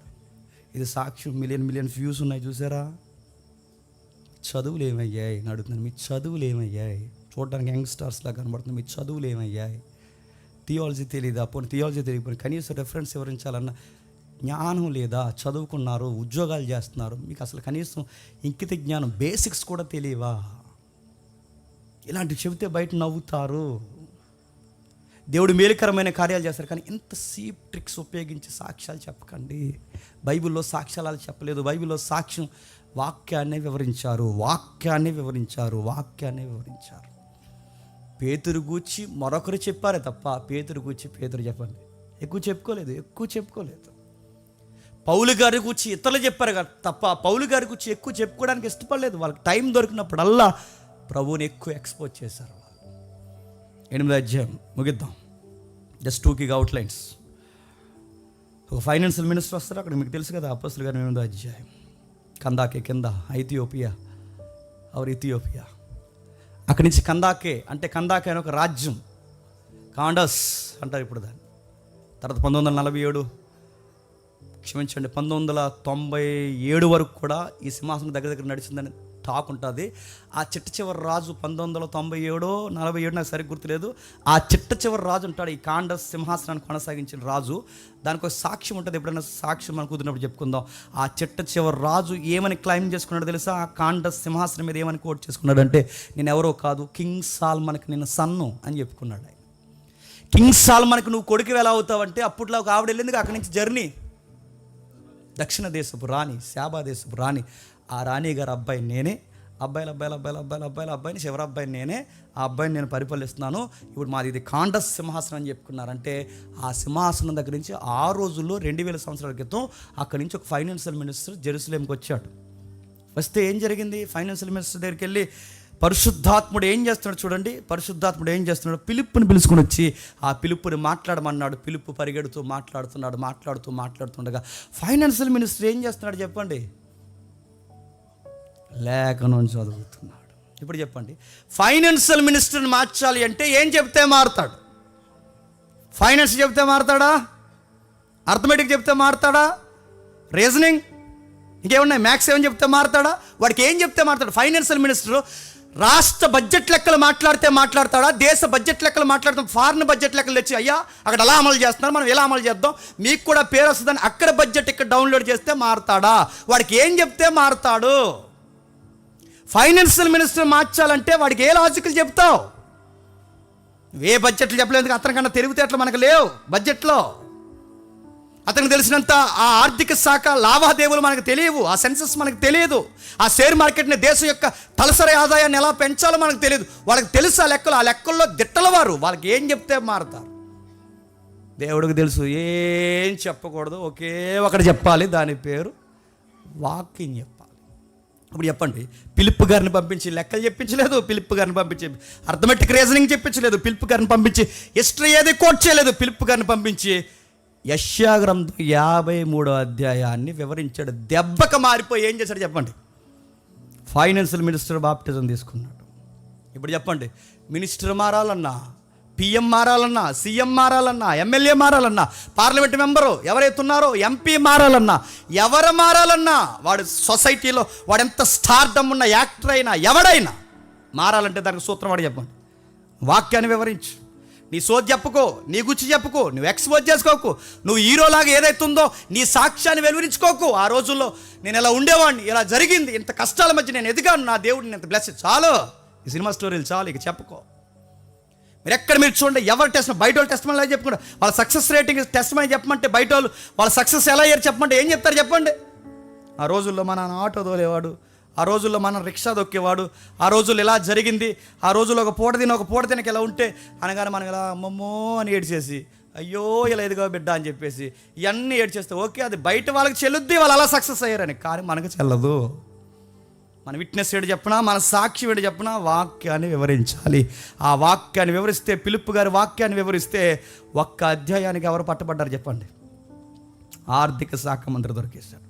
ఒక అధ్యాయం వివరిస్తే ఆర్థిక శాఖ మంత్రి దొరికితే బైబిల్ని అలా వివరించుకుంటూ వెళ్ళిపోతే ఎంతమంది మంత్రులు దొరుకుతారు, ఎంతమంది అధికారులు మారుతారు, ఎంతమంది క్లాసిక్ పీపుల్స్ మనం పట్టుకోవచ్చు. ఒకసారి మీరు గమనించండి, ఇంతమందిని మనం వడబోసి వలలోకి లాగాలి అంటే మన వనలో ఉండాల్సింది ఒకే ఒక్కటి శక్తి చెప్పండి, వాక్యము. అందుకే ఇక్కడ ఎవరికైనా ప్రసంగం చెప్పాలంటే క్వాలిఫికేషన్ ఒకటే చెప్పండి, బైబిల్ మీద గ్రిప్ ఉండాలి. వాళ్ళే చెప్పాలి. ఇక్కడ చెప్పండి, మీ సాక్ష్యం చెప్పి కలిపి చెప్పండి సహోదరులారంటే లేదు, అంత టైం లేదు ఇక్కడ. సాక్ష్యాలు వద్దని నేను అంటలేదు, కానీ విలువైన సమయాన్ని సాక్ష్యాలకి చెప్పండి ఉపయోగించవద్దు. ఇంకా త్వరగా నేను ముగించేస్తున్నాను. చివరిది ఆ 10వ అధ్యాయం మీరు ఇంటికి వెళ్ళిన తర్వాత చదవండి. ఒక సైన్యాధిపతి ఉన్నాడు, ఆయన పేరు కొర్నేలి. ఇటలీ పటాలమందు తెలుసుగా, అదొక బెటాలియన్. ఆ బెటాలియన్కి సుపీరియర్ ఆఫీసర్గా ఉన్నాడు. ఎవరు? కొర్నేలి. ఆ రోజుల్లో ఇటలీ క్యాపిటల్ దేనికి? Rome capital Italy. ఆ రోజుల్లో అక్కడ సుపీరియర్ ఆఫీసర్ అంటే మాటలా. అలాంటి సుపీరియర్ ఆఫీసర్గా ఉన్న ఆయనకి ఇప్పుడు గాస్పల్ చెప్పాలట. అలాంటి ఆయనకి ఇప్పుడు సువార్త చెప్పాలంటే ఏం చెప్తాడు పేతురు గారు? ఒకరోజు సంధ్య వేళ మేము వలేస్తున్నప్పుడు ఏం జరిగిందంటే గుట్ట చేపలు అడిపోయేశారు అని చెప్పాడా? మేము ఇలా జరుగుతున్నప్పుడు ఏం జరిగిందంటే ఇలాంటివి ఏం చెప్పాడా? అలాంటివి ఏం చెప్పలేదు ఆయన. ఏం చెప్పాడు చెప్పండి? ఏం చెప్పాడు చెప్పనా? ఆయన వివరిస్తున్నప్పుడు సుమారు మీరు గమనించండి, ఆ 10వ అధ్యాయం 24 కానీ 40 వచనం కానీ 43 వచనం కానీ 44 వచనం కానీ 47 వచనం కానీ ఈ వచనాలన్నీ మీరు తిరగేయండి. ఆ వచనాలన్నిటి వెనకాల ఏ వివరించాడో తెలుసా? వాక్యము. పాత నిబంధన లేఖనాలు ఎత్తి మాట్లాడితే ఆ ఇటలీ పటాలమనబడిన ఆ పటాలం పైన అధికారిగా ఉన్న కొర్నేలి ఏమయ్యాడు చెప్పండి? ఎంటైర్ ఫ్యామిలీ బాప్టిజం తీసుకుంది. వాళ్ళు ఎవరైతే ఉన్నారో వాళ్ళ నైబర్స్ ఎవరైతే ఉన్నారో వాళ్ళకి ఇంకా తెలిసిన వారు చుట్టాల పట్టాలు ఎవరైతే ఉన్నారో వాళ్ళందరూ కలిసి వాక్యాన్ని విన్నారు. పేతురు గారు దొరికింది అవకాశం అని చెప్పి తన సెల్ఫ్ తను చెప్పుకోలేదు. ఆయన ఏం చెప్పుకున్నాడు చెప్పండి? లేఖనాలు వివరించి మాట్లాడితే మిలిటరీ ఆఫీసర్ ఫ్యామిలీ మారిందంటే ఎంత విచిత్రమైన కార్యక్రమం చెప్పండి. ఇప్పుడు చెప్పండి, బైబిల్ని ఈ కోణంలో చదవండి, ఈ కోణంలో చదవండి, ఈ కోణంలోనే చదివి బోధించండి. అందుకే బైబిల్ చదవండి, ఉపదేశించడానికే చెప్పండి బైబిల్ చదవాలి. మనశ్శాంతి కొరకు, మంచి జరుగుతుందనో, ఇంకా నాకు చెప్పండి, నాకు గుర్తురాట్లేదు. ఈరోజు ఏదో బస్సు త్వరగా దొరకాలనో, ఆటో త్వరగా దొరకాలనో, ఇవన్నీ సెంటిమెంట్లు ఉంటాయి తెలుసా? బయటికి వెళ్ళాలంటే ఈరోజు ఎందుకు ఏది కలిసి రావట్లేదంటే అయ్యయ్యో ఈరోజు వాకింగ్ చదవడం చెప్పండి, మర్చిపోయినందుకు ఈరోజు నాకు ఏది కలిసి రావట్లేదు. ఆ ఉల్లిపాయలోడు ఎందుకు మాటం లేదంటే ఆ ఉల్లిపాయలోడు ఎందుకు గొడవ పెట్టుకున్నాడు, ఇవాళ అధ్యాయం చదవలేదు నేను అంటే, నీ ఉల్లిపాయలకి అధ్యాయం సంబంధం ఉందా? ఇలాంటి ఫీలింగ్తో బతికేస్తున్నారు. తను వాక్యాన్ని అందుకు చదవకూడదు, వాక్యాన్ని అందుకు చదవకూడదు. అందుకే పేతురు గారి ప్రసంగం అద్దరు కొట్టేసరి నేను ముగించేస్తున్నాను. ఆ 13వ అధ్యాయం వచ్చేసరికి పౌలు గారు ఉంటారు. ఆయన మాట్లాడతాడు. ఆయన మాట్లాడి అబ్రహాం దగ్గర నేను స్టార్ట్ చేసి ప్రభు అయిన యేసుక్రీస్తు వారి పునరుద్ధానం దగ్గర ఆపుతాడు. ఆయన కోట్ చేసిన రెఫరెన్స్ చేయడం తెలుసా? కీర్తన గ్రంథం 2వ అధ్యాయం 7వ వచనం కోట్ చేస్తాడు. యెషయా గ్రంథం 53వ అధ్యాయం 3వ వచనం కోట్ చేస్తాడు. కీర్తన గ్రంథం 16వ అధ్యాయం 10వ వచనం కోట్ చేస్తాడు. హెబ్రీ పత్రికలో ఉన్న ఆ మూలాలు ముందే ఇక్కడ వాడతాడు. ఇంత ప్రసంగం పేతురుగా క్షమించండి, ఇంత ప్రసంగం పౌలు గారు చేస్తే ఆ అపోస్తుడైన పౌలు అక్కడ నిలబడి మాట్లాడితే, అపోస్తులు అలా నిలబడి మాట్లాడితే రివైవల్ స్టార్ట్ అయిపోయిందంట 13వ అధ్యాయంలో. పౌలు ఎక్కడికి వెళ్ళినా ఏం బోధిస్తాడయ్య అంటే లేఖనాలు ఎత్తి, ఆ పదం ఎంత అట్రాక్షన్ ఉంటుందండి వాక్యం చదువుతున్నప్పుడు, ఎత్తి ఎంత బాగుంటుందో, ఎత్తి లేఖనాలు ఎత్తి వివరించారట. అపోస్తులు ఊరకే ఎక్కడ నిలబడి కాలయాపన చేయలేదు. అప్పుడప్పుడు స్పీకర్ చూసారా కాలయాపన చేస్తారు. ఏం కాలయాపన చేస్తారు? మనం చెప్పుకోవడానికి మన టైం ఉండలేదు. మరి వాళ్ళకి టైం అంతా మరి ఏం చేస్తారు నాకు అర్థం కాదు. 2 గంటలు వర్షిప్ పట్టారు. 2 గంటలు వర్షిప్ ఎంత? 2 గంటలు వర్షిప్. ఇలా తిరుగుతారు, ఇలా వెనకాల చేయలెట్టుకుని ఇలా అపరిస్థితుడిలాగా ఇలా తిరుగుతారు, ఇలా తిరిగి పాడండి ఎగరండి పాడండి.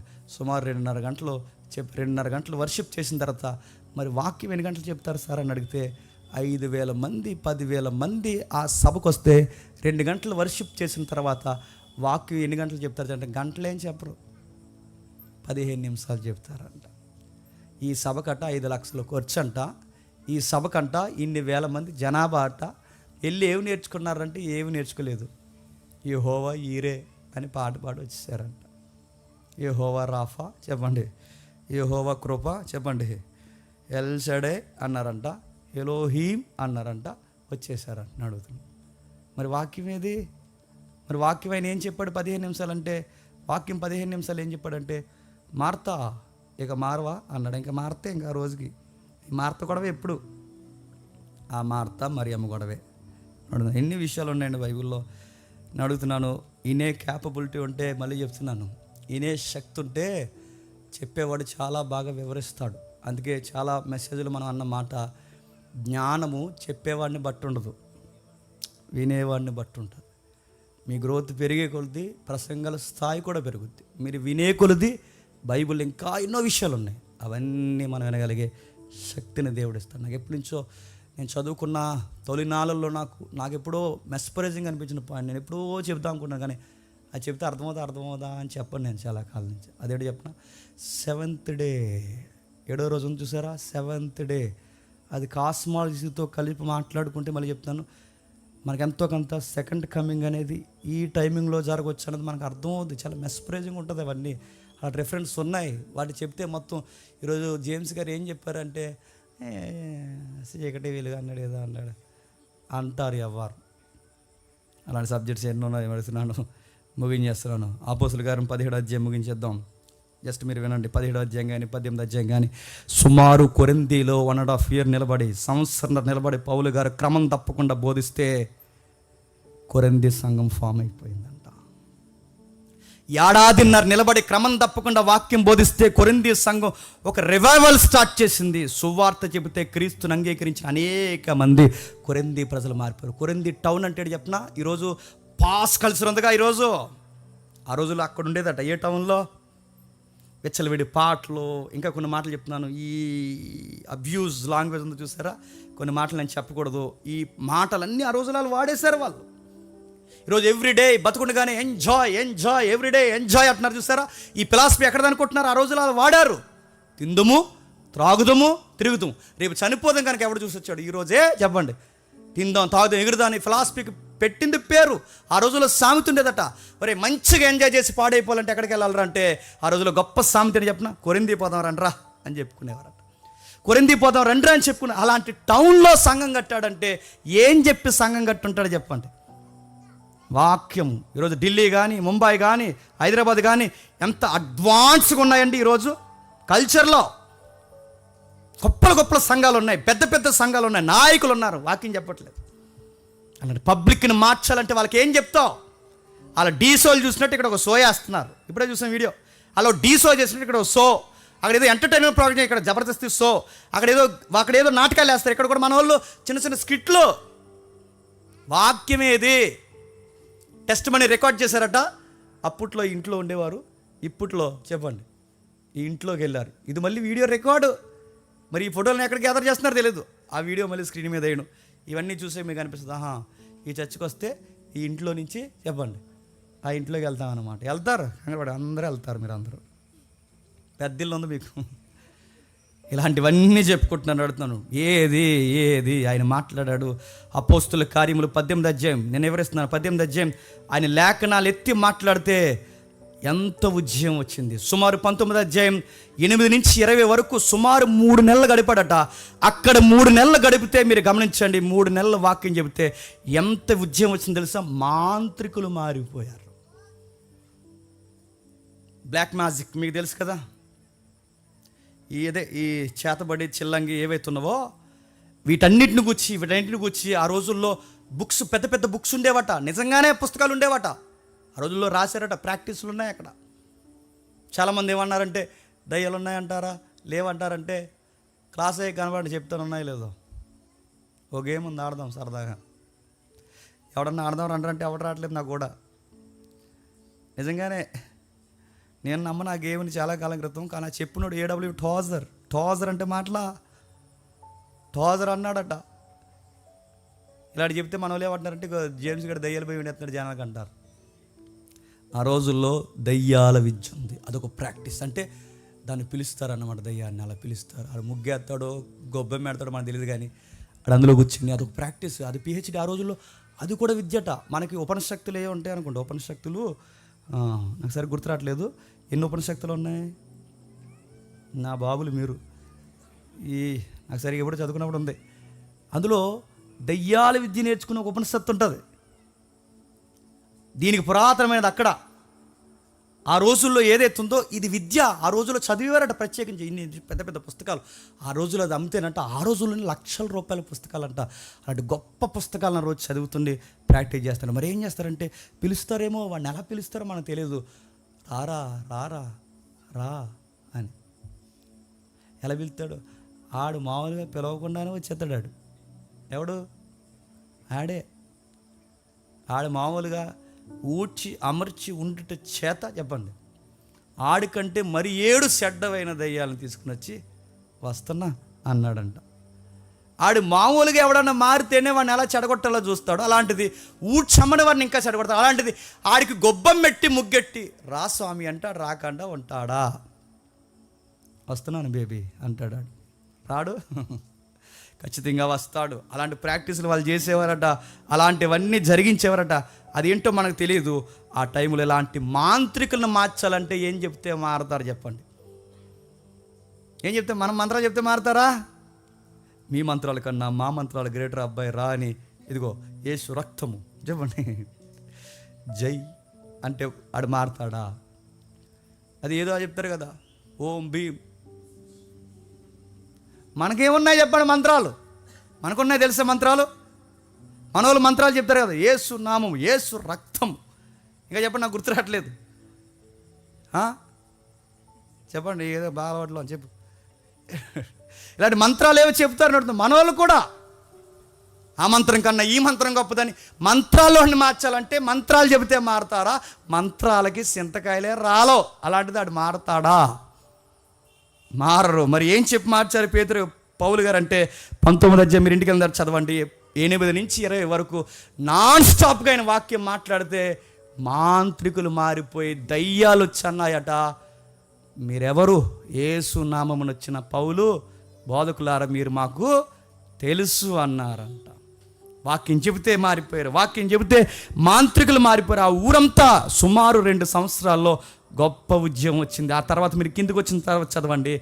ఆ వాక్యము 2 సంవత్సరాలకు నిలబడి మాట్లాడితే అర్తిమీదేవి గుడి సేక్ అయిపోయిందంట. అర్తిమీదేవి డయానా టెంపుల్ తెలుసుగా. అర్తిమీదేవి గుడికి వెళ్ళే ప్రజలు మారిపోయి గుడికి వెళ్ళేవారు. 7 వండర్స్, ఓల్డ్ 7 వండర్స్లో వన్ ఆఫ్ ది వండర్ ఏంటి? ఇదే అర్తిమీదేవి టెంపుల్. అలాంటి టెంపుల్కి వెళ్తున్న వారు కూడా మారిపోయి ఇప్పుడు పౌలు గారి దగ్గర సంఘంగా కూర్చున్నారంటే ఏం చెప్పి మార్చాడు చెప్పండి? వాక్యము వాక్యము వాక్యము వాక్యము. దొంగలు మారిపోయారు, అల్లరి చేసేవారు మారిపోయారు, వేసగాండ్రులు మారిపోయారు, మోసగాళ్ళు మారిపోయారు. వీళ్ళందరినీ ఎలా మార్చాడంటే వాక్యం చెప్పి మార్చేశాడు.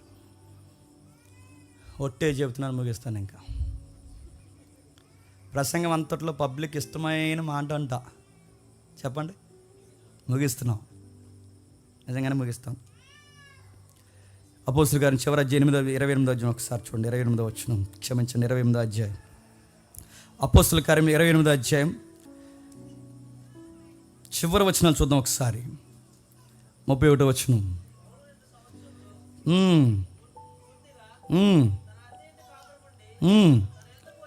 పౌలు 2 సంవత్సరాలు పూర్తిగా తన అద్దె ఇంట కాపురం ఉండి, అప్పటికి అరెస్ట్ చేశారు కదా, హిస్టరీ తెలుసు కదా. ఈ రిఫరెన్స్ మనం చదివే సమయానికి పౌలు గారికి అరెస్ట్ వారెంట్ ఇచ్చి అరెస్ట్ చేశారు. ఆయన ఇంకెక్కడికి వెళ్ళకూడదు. అరెస్ట్ వారెంట్ టైంలో కూడా అద్దింట్లో ఉండి ఏం చేస్తున్నాడు చెప్పండి? 2.5 సంవత్సరాలు నాన్ స్టాప్గా తన యొద్దకు వచ్చి వారిని అందరినీ సన్మానించి ఏ ఆటంకము లేక సంపూర్ణ ధైర్యముతో దేవుని రాజ్యమును గురించి ప్రకటించుచు ప్రభు అయిన యేసుక్రీస్తును గురించిన సంగతులు బోధించుచూ ఉండెను. అపోస్తలుల కార్యంలో ఉన్న బ్యూటీ ఏంటి చెప్పనా? బోధించుచూ ఉండెను. ముగియలేదు పుస్తకం, గుర్తుపెట్టుకోండి. అపోస్తలుల కార్యముల యొక్క అందం ఏంటో తెలుసా? బోధిస్తూ ఉండెను అంటే దాని అర్థం ఏంటి చెప్పనా? ఆ బోధన ఇంకా పరిశుద్ధాత్ముడు చెప్పండి కొనసాగిస్తూ ఉండేను. అందుకే అపోస్తలుల కార్యం ముగియదు, అపోస్తలుల కార్యం పుస్తకం ముగియదు. ఎందుకు చెప్పనా? ఆ బోధన కొనసాగించే బాధ్యత ఎవరికి ఇచ్చాడు చెప్పండి? నీకు, నాకు, మన భుజాల మీద పెట్టాడు. అపోస్తలుల కార్యం బోధించుచు ఇంకా బోధిస్తున్నారంటే ఇంకా బోధిస్తున్నారు. అపోస్తలు నడిపించిన ఆ పరిశుద్ధాత్ముడే, అపోస్తలను వాడుకున్న ఆ పరిశుద్ధాత్ముడే నిన్ను నన్ను వాడుకుంటాడు. ఇంకనూ బోధిస్తాడు. పరిశుద్ధాత్మను పొందుకున్న వారు ఏం చేస్తారంటే ఓగరు. పరిశుద్ధాత్మను పొందుకున్న వారు ఏం చేస్తారంటే దయ్యం పట్టినట్టు నేను అక్కడ నుండి వచ్చాను అని అనరు. పరిశుద్ధాత్మను పొందుకున్న వారు ఏం చేస్తారంటే లేఖనాన్ని చక్కగా చెప్పండి వివరిస్తారు. అపోస్తలు చేసిన గొప్ప పరిచర్య లేఖనాలు వివరించారు. ప్రభు అయిన యేసుక్రీస్తు వారు లేఖనాలు ఎత్తి తను తాను కోట్ చేసుకున్నాడు. ప్రవక్తలు, సమూయేలు, బోధకులు ఎవరైతే మాట్లాడారో అందరూ వాక్యాన్ని ఎత్తి మాట్లాడే వాళ్ళు అన్నారు, ఇదిగో మేము దేవునికి సాక్షులు. ఇప్పుడు చెప్పండి, దేవునికి సాక్షులం అంటే ఎలా సాక్షులం చెప్పండి? వాక్యాన్ని వివరించడమే సాక్ష్యం. ఇప్పుడు బైబిల్ ఎందుకు చదవాలి? ఉపదేశించడానికి చదవాలి. ఎవరి కోసం ఉపదేశించాలి? క్రీస్తుని గురించి ఉపదేశించడానికి చదవాలి. ఆ ఉపదేశిస్తున్నప్పుడు నువ్వు ఎవరికి విట్నెస్గా నిలబడాలి? క్రీస్తుకు సాక్షిగా నిలబడాలి. ఇలా అనే భక్తిని చెప్పండి కొనసాగించాలి. నీ ఉద్యోగంలో నిలబడతావో, నీ చదువులో నిలబడతావో, నీ సంసారంలో నిలబడతావో, నీ సొసైటీలో నిలబడతావు, ఎక్కడ నిలబడతావు నిలబడు. నీ నాలుక మీద రెఫరెన్స్ ఉండాలి. నీ ప్రతి నోటలో రెఫరెన్స్ వివరించే జ్ఞానం నీకు ఉండాలి. ఎక్కడ మాట్లాడినా, ఏ కోణంలో మాట్లాడినా పలానా రెఫరెన్స్ ఏంట్రా అని అడిగినప్పుడు చెప్పగలిగే జ్ఞానం నీకు ఉండాలి. అలానే బైబిల్ చదవాలి. మనశ్శాంతికి బైబిల్ చదవకండి, మానసిక రుగ్మతలు పోతాయని బైబిల్ చదవకండి. బైబిల్ నేర్చుకోవడానికి బైబిల్ని చదవండి. ప్రభు అయిన యేసుక్రీస్తు వారు పలికిన మాటలను దేవుడు నమ్మి మనకి ఇచ్చాడు. ఆ నమ్మకమైన మాటలు మనం బోధిద్దాం. నేను ఎప్పుడో చెప్పిన మాట, నేను కళ్ళని నీళ్ళు పెట్టుకుని చెప్పిన మాట మరలా మీకు ఒకసారి జ్ఞాపకం చేస్తాను. దేవుని కుమారుడు భూమి మీదకి వచ్చి, ప్రభు అయిన యేసుక్రీస్తు వారు భూమి మీదకి వచ్చి ఆయన చేసిన గ్రేటెస్ట్ మినిస్ట్రీ ఏంటనే బైబిల్ని అడిగితే బైబిల్ చెప్తుంది వాక్యము బోధించుచు అనుంది. ఆయన నోరు తెరిచి ఉపదేశించినది ఏమనగా అంటే దేవుని కుమారుడు భూమి మీదకి వచ్చి చేసిన గొప్ప పరిచర్య ఏంటో తెలుసా? ఆయన నోరు విప్పి ఉపదేశించినది ఏమనగా. అలాంటి గొప్పతనాన్ని మళ్ళీ ఎక్కడ పెట్టాడు చెప్పండి? ఆ ప్రభువు చేసిన గొప్ప మినిస్ట్రీని మళ్ళీ ఇప్పుడు నిన్ను నన్ను చేయమంటున్నాడంటే మనం ఎంత ధన్యత పొందుకున్నామని చెప్పండి. అది నువ్వు చేయట్లేదంటే నీ దేవుడు నీకు అర్థం అవ్వలేదు, నీ బైబిల్ నీకు అర్థం అవ్వలేదు, ఏం భక్తి చేస్తున్నావు నీకు తెలియట్లేదు. నా సాక్ష్యము లేఖనం, నా జీవితం లేఖనము, నా నోరు విప్పితే లేఖనము. నేను లేఖనంలో నుండి ప్రభు అయిన యేసుక్రీస్తు వారిని గురించి వివరిస్తాను. ఉపదేశించడానికే బైబిల్ చదవాలి, సాక్ష్యంగా ఉండడానికే బైబిల్ చదవాలి. ఈ బైబిల్ మీరు అలాగా అర్థం చేసుకోండి, ఆశీర్వాదకరంగా ఉండండి. మరి మా అవసరాలు దేవుడు తీరుస్తాడంటే తీరుస్తాడు. ఆయన వాగ్దానం ఇచ్చాడు, మొదట ఆయన రాజ్యాన్ని నీతిని ఎతకండి, మీకు ఏం కావాలో ఆయన చూసుకుంటాడు. నీకు ఏ టైంకి సక్సెస్ కావాలో ఆయనకు తెలుసు, నీకు ఏ టైంకి బ్లెస్సింగ్స్ కావాలో ఆయనకు తెలుసు. ముందు ఆయన చెప్పిన పని చేయి, ఆయన రాజ్యం ఏంటో తెలుసుకో, ఆయన నీతి అంటే ఆయన వాక్యం ఏంటో తెలుసుకో, లేఖనం ఏంటో అర్థం చేసుకో. నీ అవసరం ఏంటో ఆయన చూసుకుంటాడు, ఆయన యొక్క చిత్తం ఏంటో నువ్వు తెలుసుకో. నీ లైఫ్ ఒక రోజుకి సక్సెస్ రేటింగ్లో నడుస్తుంది. దేవుడు మిమ్మల్ని బ్లెస్ చేయను గాక.